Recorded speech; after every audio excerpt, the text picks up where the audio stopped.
Welcome home to USA Global TV and Radio, a place where dreams take flight, with authentic storytelling, diverse perspectives and meaningful conversations, where global stories unite and bridges are built beyond all borders. Discover world-class education, entertainment, hope and inspiration. Together, we're building bridges worldwide. Subscribe to our channel, USA Global TV. Download our app, USA Global TV.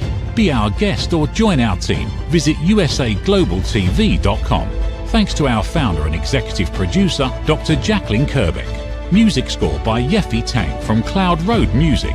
Voiceover artist Mike Porter. Creative direction by Paul Garcia. USA Global TV and Radio, your home for global connection. All rights reserved. This video and its contents are the exclusive property of USA Global TV and Radio. Unauthorized use, duplication or redistribution in any form is strictly prohibited.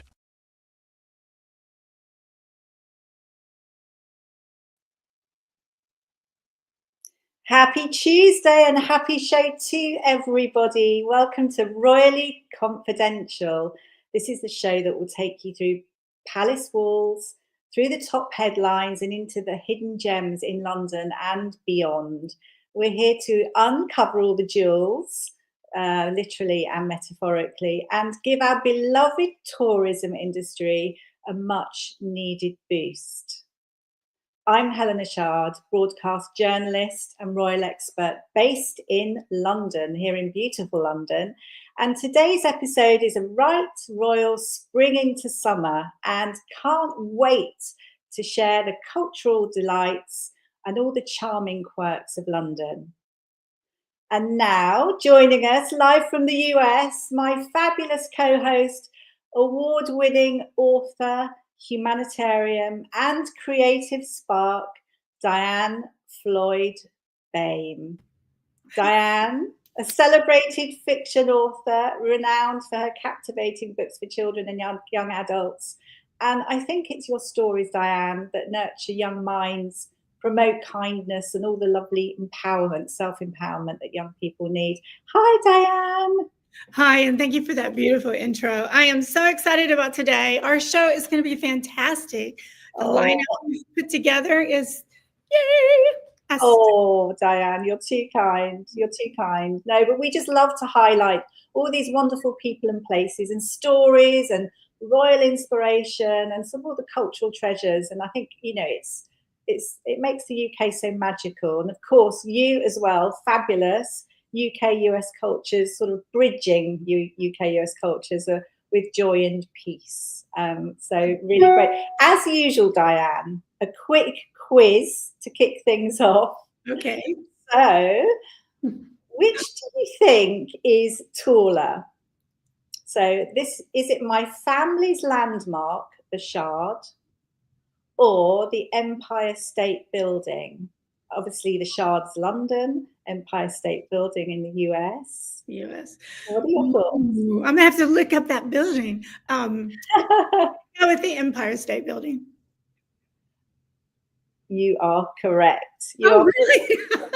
You are. So the Empire State Building is 1,454 feet, and it towers over to the Shard's 1,016 feet. Oh, pretty close. So the fun fact, the Empire State Building was built in 410 days. That's not very much. Wow, that's amazing. Really. Huge amount of builders, something like 3,400 builders, designed to resemble a pencil. Mm-hmm. I don't see the Chard. It's a 72-story glass masterpiece, like a Shard of glass, and it's offices, restaurants, the beautiful Shangri-La Hotel, and the panoramic 360 degrees sort of views over London. So there we go. Well done. Congratulations. We're going to have to start giving out prizes, I think, here. I usually never win, so I'm very excited. But I will definitely have to, next time in London, check out the Chard building. It sounds fabulous. It's a really lovely place. And I think it's the panoramic views which are spectacular. Mm-hmm. Hey, Diann, let's head over to heritage and royal headlines. Now, this is something I thought about you with this one. So this is beginning with something called Letters Live. And this is in association with Mont Blanc, you know, the pen maker. And it's a celebration of the written word. Oh. And it's this unique event which celebrates letter writing, and it's all about connecting people, places and stories, which is what we're all about. And it encourages people to sort of connect, inspire, transform lives. And the main thing is there's a new aspect to this, which is called Dear London. Oh, nice. And this Dear London bit, because normally they host this at the Royal Albert Hall, where we have famous people that read out these wonderful letters written by historical figures. But this thing, which I think is really fantastic, it's a special initiative. So people will write about everything that they absolutely love about London. And it's sharing thoughts, experiences. So you may have fallen in love with someone in London, or it could be a cafe, a bridge, one of our wonderful royal parks, sort of giving the whole essence of London and all the people. And I think it's sort of like really highlights diversity and creativity. And imagine that in years to come as well, to see all these wonderful letters. So how to take part, it's dearlondon@letterslive.com, 500 words, anyone around the world can join. You have to send it in by midnight, 19th of September. And you're just given all these wonderful things if you win, or you're picked out. Your poem, your letter will be read out by somebody famous. I don't know who at this moment. And there's drinks receptions, it's printed in the Times, there's lots of things going on. But isn't this something that interests you, Diann, with the whole like history and just little tips that give you, I don't know, creativity to write your wonderful books? I love it. People need to do this in other places. There's so much to see and do in London, and that was a clever idea to come up with. So I think I'm going to be writing a letter. I think so. I think it would be really lovely. And I had a list of all the people that are going to be on stage, but I haven't got it now. But anyway, I'm moving over as well to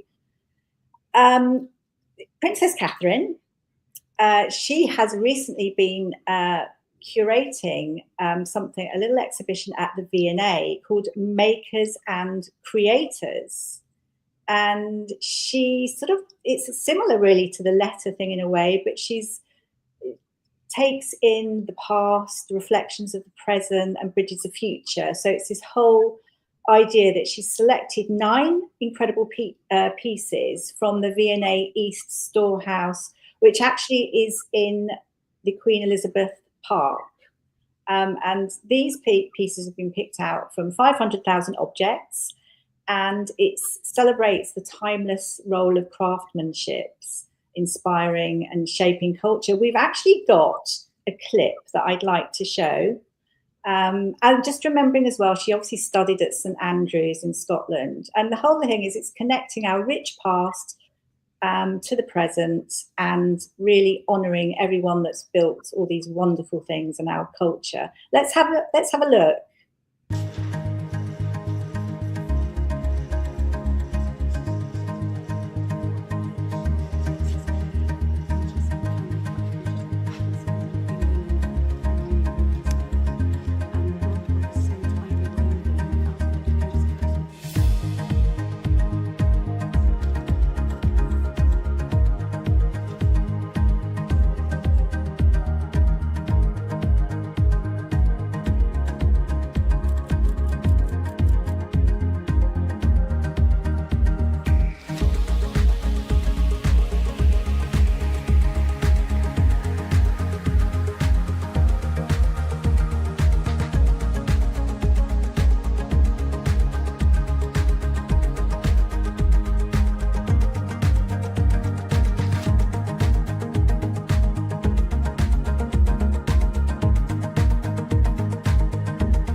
Wow. That is amazing. Isn't it beautiful? So Oh, the E&A East London Storehouse, free as well. And you just see it's the most amazing amount of artifacts. And it really is absolutely fantastic. I love the ballet dress with all the leaves and everything on it. I think that's absolutely beautiful. yeah, it's But moving on to a right royal triumph, Diann. So I don't know if you know or you've seen the Lionesses. no. They have triumphed this summer, and we're so excited. So the Lionesses are an all English football team, all women as well, and they are the three-time European champions, led by brilliant Serena Weigmann, I think her name is. I mean, I have to say, I'm not really a football fan, but have become a football fan because these girls and the coach are absolutely phenomenal. And they have so much passion and team spirit and just everything about them sort of proving that that football, okay, it's a sport, but it's all about heart and determination and girl power, absolutely. And I think we've been so bad and we all want something to like whoop about, and this has been it. It's absolutely fabulous. And they're sure to get some honours. And it's been during my birthday month. I'm also a Leo, so I've been whooping away. I'm so excited, and I just hope that we sort of go on to win more. And even my male friends, I think years ago, would never have sat down and watched an all-female football match. Absolutely are engrossed. And there we go. There they are. They're our winners. Woohoo! Well, congratulations. Yeah, it's really great. So I'm excited about that. So they had like a heroes, open top buses along the Mall, and by the Queen Victoria Memorial, everyone was there buzzing and just waving, and it was just, I don't know, it was I think the grit and grace of the whole thing was incredible, and they've done our country proud, and obviously it's for future generations. It's really fabulous. It is fabulous, and I just want to throw in there, I hope we get to see some of it airing on American televisions. Would be awesome. And for our American viewers, when she says football, she doesn't mean like American football. They're not wearing helmets. It's soccer. Oh, yeah, of course. There we go. See, oh, and congratulations to them and to your country. It's fabulous. Yeah, thank you so much. And now, something a little sad. I think we're all very, very shocked that Ozzy Osbourne suddenly passed. And there's been such an outpouring of love for him. It's a real regal salute for the Prince of Darkness, as he's known. And our lovely Coldstream Guards, Britain's oldest regiment in the British Army, and they formed in 1650. They're there to protect the monarchy and on ceremonial occasions. So they, under King Charles' say-so, paid an unexpected, heartfelt tribute to the late Ozzy Osbourne. And it was during the changing of the guards outside Buckingham Palace, and they played his song Paranoid, which is it was a beautiful, unique, and a powerful to salute, to him, the Prince of Darkness. And we've got the picture there. Can you see that's them performing? Unfortunately, I wish I could play it, but copyright and all of that, and we can't. But it was so lovely. I didn't realise he was here for so long. I know he was in LA for 20 years, and he's got his Hollywood star and everything. And he was in Chalfont St Giles, I think, and fans left flowers and loads of things, guitars, near the lake where he was buried. A truly loved legend. What did you think, Diann? I was surprised. I don't know why I was so surprised, but people asked. But no, we knew he wasn't doing well because his wife Sharon would keep us sort of updated. But it's always still shocking when someone great, and he is great. He's done so much to the music world, and you don't hear as much, but he's a humanitarian in his own right. And So my hats are off to him. And I have a feeling he's starting a new band up there in heaven. I can just see that jamming. I love that idea. But, you know, my thoughts are with his family. Yeah. And poor Sharon at this moment. Yeah. So we're going to move on to a royal toast. And this is for our very hardworking Princess Anne. She is turning 75 this month, so like huge birthday cheers for her. She just, you know, as we know, she's the hardest working royal in, you know, the amount of jobs that she performs, and 395 engagements in the UK and 79 abroad, so that 474 in total in the year, which is incredible, really, isn't it? And she had her accident not that long ago where she couldn't remember a thing. And in fact, we were updated by a friend of hers that it was far worse than we've been led to believe. And she was back on the saddle again on her horse at Trooping of the Colour. Absolutely incredible. And she just, you know, she's very fun. I mean, she's been through so much as well. And you think all the things, like 1974, she was actually, you know, that people attempted to kidnap her, and she, you know, it's a very strong woman. And, you know, I can't remember, I think it was a swear word that came out. Just small little things like she does that trademark hairstyle so quickly in 15 minutes. Unlike we discovered 2 hours that it takes someone to do it on the crown. And the most exciting thing for me is that she inspires a whole men's collection, as in a fashion collection. So Sylvia Fendi has dubbed her the chicest woman in the world. There we go. I know it's hard to believe, but she does look really great with her hats, and she's quite stoic and strong, which is good, and resonates actually with a lot of younger people here in the UK. But I think for her service and determination, she's now been honoured with a commemorative £5 coin, and it's dubbed Anniversary, if you get the pun. And this highlights her trademark hairstyle and her dazzling Cartier aquamarine pine flower tiara, which was something that was given to her by her grandmother, her late grandmother, Elizabeth, the Queen Mother. So she's featured on this currency. We've actually got something, I think, yeah, there we go. That's the actual tiara, which is fabulous. We've got a little clip as well that I want to show if possible. And this is the No Frills Princess being honoured by, you know, for her devotion and duty. And it just shows the coin and everything. If we've got that to hand, that would be great to show. We're very fortunate that His Majesty has allowed us to use Buckingham Palace for this event, and I need to say that because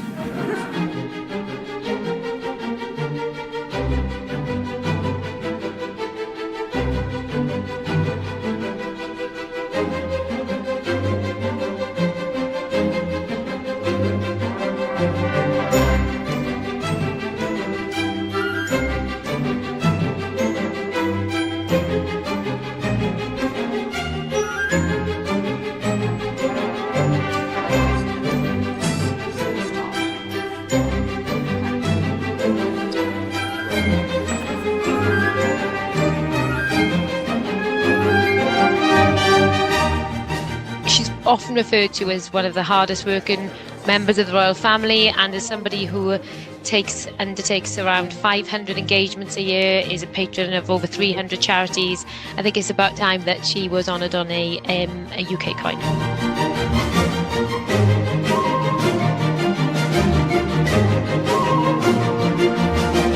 It was really by kind of observing Princess Anne and looking at the role that she plays within not only her family but the nation and the Commonwealth that formed inspiration for the design of the coin. She has I would say a kind of understated elegance and strength, and that was really what I wanted to capture in the design.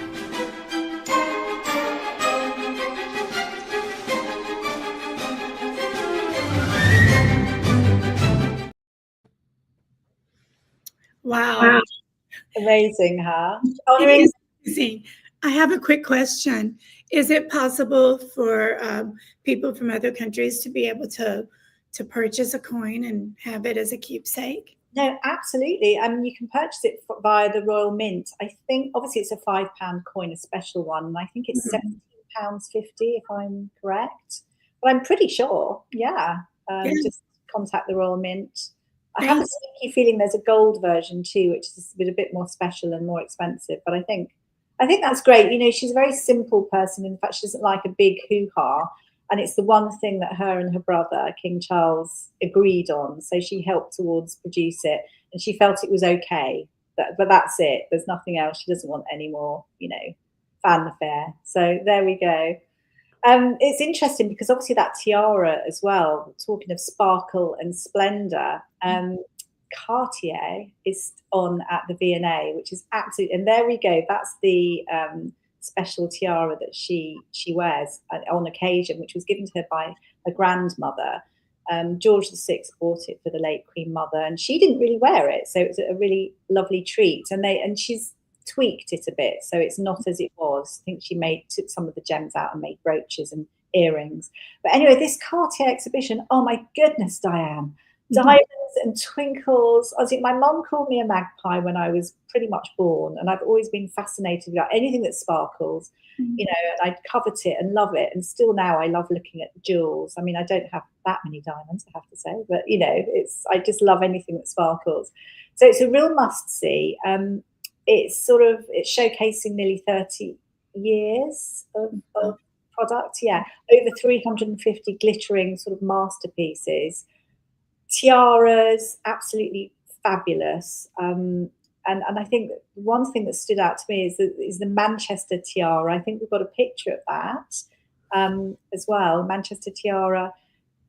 We've shown the Princess Anne's aquamarine pine flower tiara, but what was interesting about the Manchester one is it was given by lieu of inheritance tax, and it ended up in the V&A Museum. And also I was so intrigued, Diann, about the dollar princesses. Do you know about the dollar princesses? No, I don't. The American heiresses, they married. Yes, British aristocracy, and sort of brought their sparkle and scandal and things like that with them. But they adorned themselves with Cartier. So they were within this wonderful, amazing rooms of sparkle. I'm so excited I can barely get it out. I also, unfortunately, my editing skills weren't up to it just before I was coming on, and I've got this wonderful selection of videos and things, and it would have been lovely to show it because the twinkles were absolutely wonderful. But you know, Cartier's sort of symbol of bold elegance and power, and it's the fascinating history, I think, between the royalty in general, which is is amazing to see. But this exhibition runs until November the 16th, so not that much time, but a bit of time. I definitely, anyone that comes over from abroad or who's in the UK, you should go and see it. It is very exciting, very, very exciting. It is very exciting. And I just want to share with everyone listening. So a new documentary is out about, I didn't realize they were called, did you call them the dolls? So what you refer to the women as dolls? The dollar princesses, the dollar princesses, American heiresses. Anyway, for everyone listening, the documentary is about those women in the Gilded Age, and I just started it. It's really phenomenal, and it's shocking to hear. I mean, if I had been in England, I'd be like, "Excuse me, they're over there. We're here." Oh my goodness! I know. I just think it's not be taking our men. I know. This is all like Downton Abbey time, isn't it? Yes. Now, because I think it was featured on that, which is really funny. I love it. It's excellent. Last month as well, we had a right royal helping of happy, Diann. So this month again, this made me laugh really. This just comes down to a conversation that we had not so long ago. So, and I want you to share your little bit of joy because you've been watching something that's quite binge-worthy, it seems. Something that's a British series, and I know that one of the episodes was set in Brighton, so this sort of sets the scene. Do you want to say a few words about what you've been watching? Oh yes. So my husband and I, we just absolutely love Prime Video. There's a little plug there they didn't ask me to say, but Silent Witness, oh my stars. We are on season 23. Can you believe it? We watch it every single night. We have to watch a happy show afterwards. But I tell you, those writers are phenomenal. And I get to see all these different places in England. But Brighton, the beach there, I was like, what? I've been to England so many times and I didn't know about this place. So please do tell Helena about how great this beach is. But just to say that I love the fact that you love Silent Witness, and it is brilliant. And your season 23 actually I think there's 28 seasons, so you've got a bit of time to go. I know, but I have to quit getting rid of my people. I know they do, but Amelia Fox is still in it. And yes, she is. She's great. But they better not get rid of Jack. I know. I know. Hunky Jack. Yes, Hunky Jack. He's gorgeous. I think he's in it. He's very good, isn't he? So they're all forensic pathologists. And there is another season coming out in 2026. So I thought I'd mention that. So you keep watching. Well, I hope they bring Clarissa back, because as an actress, she's phenomenal. As a human being, she is an inspiration to people around the world. She's my favorite character. She is. That's Liz Carr, I think her name. Yeah, Clarissa. She's brilliant. She's brilliant. So Brighton. So Royal Seaside Retreats and Curious Finds in Brighton. So basically, it's known as London by the Sea. There we go. That's a lovely picture. That's the old pier, because the pier actually burnt down, but it's there sort of in the background, and it's always a sort of landmark there. So known affectionately as London by the Sea. It's sort of really lively and quirky. It's got a mixture of the city and the seaside. There's so much goes on, and it literally is a bit like London, but I would say I think it's even more quirky, to be quite honest. But it's really good fun, and you can jump on the train from London and you're there within the hour.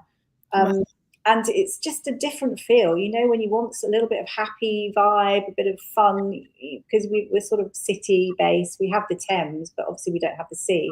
So it's lovely just to go and dip your feet in the sea and just have a little mooch. You just do it in a day return if you want to. And there's like the Royal Pavilion is a notable landmark, which actually was a farmhouse. And it was then made into a retreat for King George IV.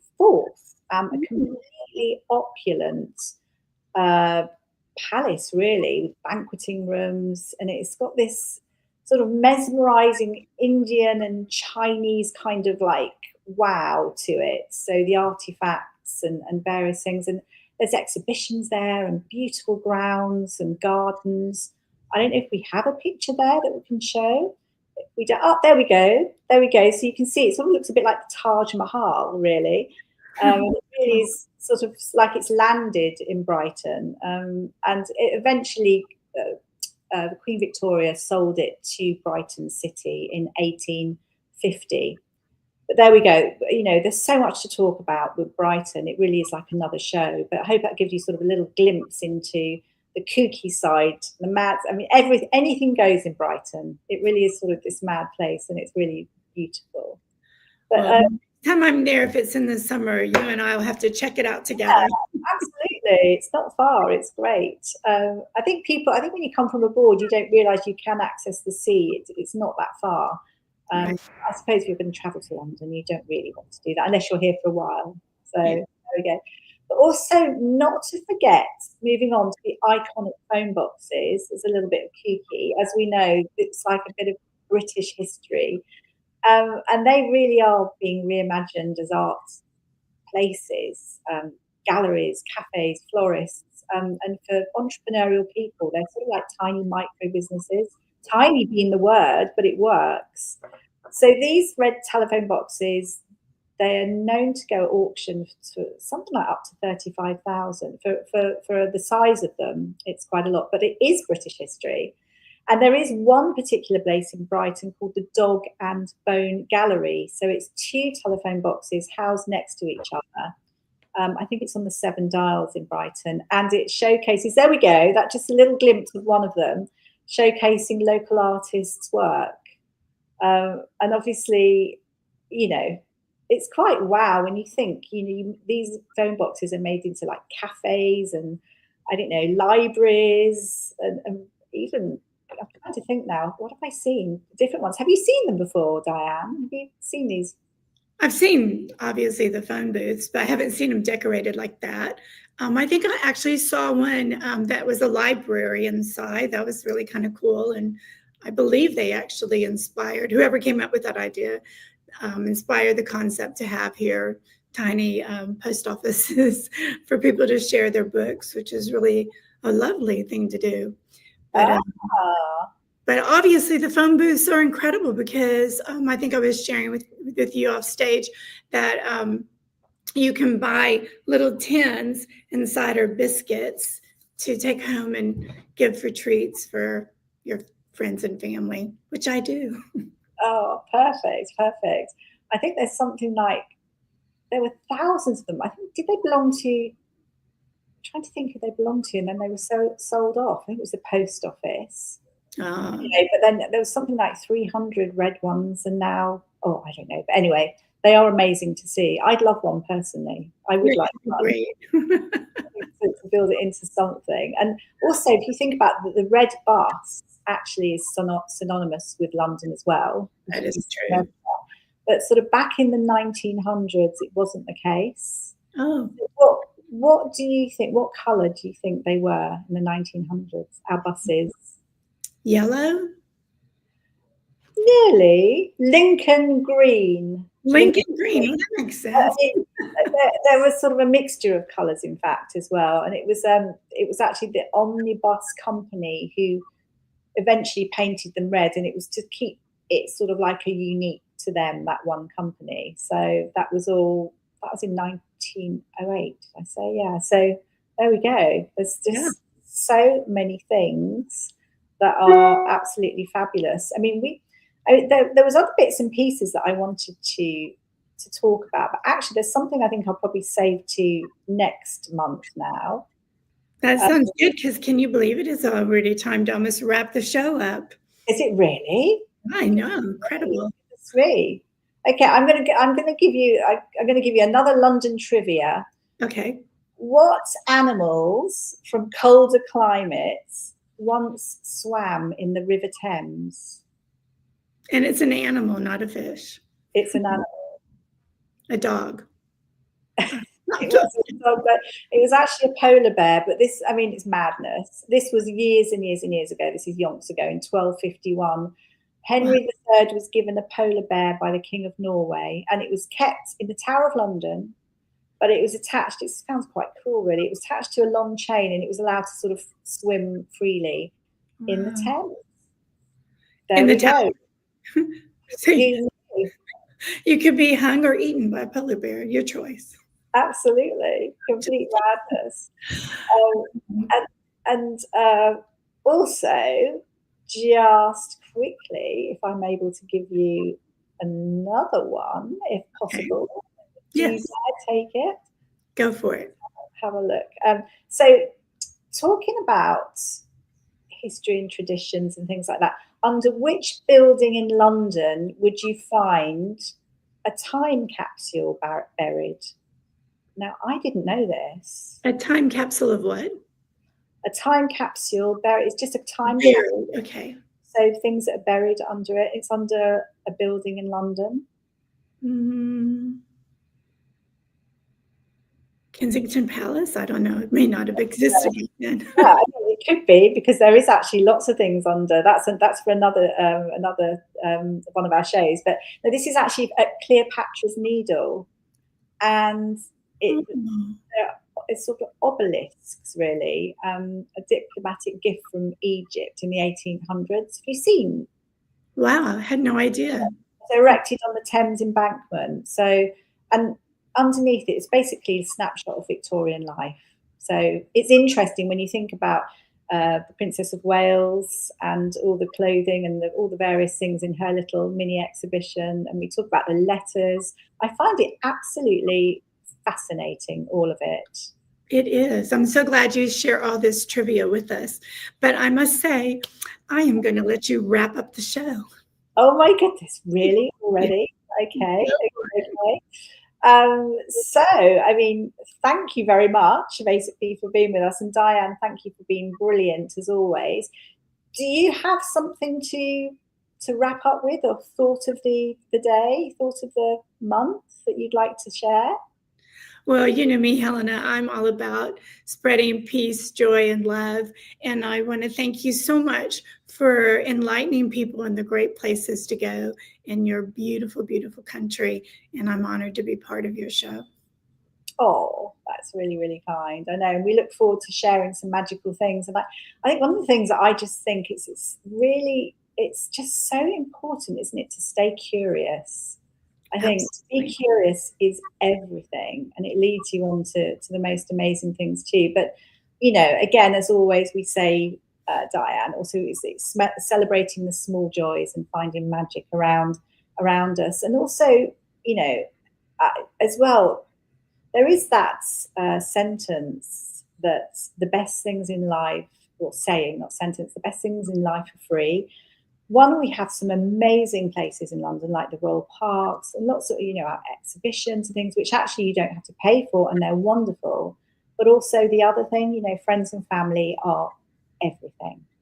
And I think that's sort of something that I would like to end on. So, yeah, so thank you for joining us, everyone.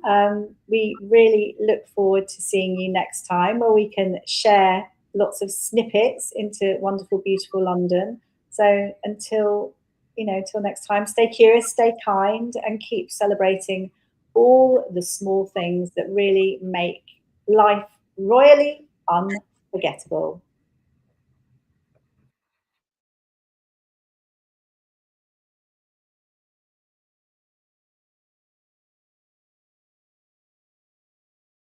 Thank you, viewers and listeners of USA Global TV and Radio, for joining us today. We're honoured to have your time and attention as part of our global community. At USA Global TV and Radio, we believe in the power of authentic conversations, meaningful connections, and creating a world of possibilities together. Want to be part of something bigger? Join our team of elevated listeners at usaglobaltv.com, a space where your voice matters and your ability to listen transforms relationships. Stay connected with us across all our platforms for thought-provoking discussions, expert insights, and empowering stories. Subscribe to our channels at youtube.com/c/USAGlobalTV. Follow us on social media and explore the endless opportunities we're creating for growth, learning, and inspiration. Together, we're not just broadcasting, we're building bridges and changing lives one conversation at a time. For inquiries, contact us at info@usaglobaltv.com. Music by Johnny Dies. Produced by Executive Producer and Director Dr. Jacqueline Kerbeck. Voiceover by Mike Porter. Creative Direction by Paul Garcia. All rights reserved. Copyright 2025. Visit usaglobaltv.com to view our full terms and conditions.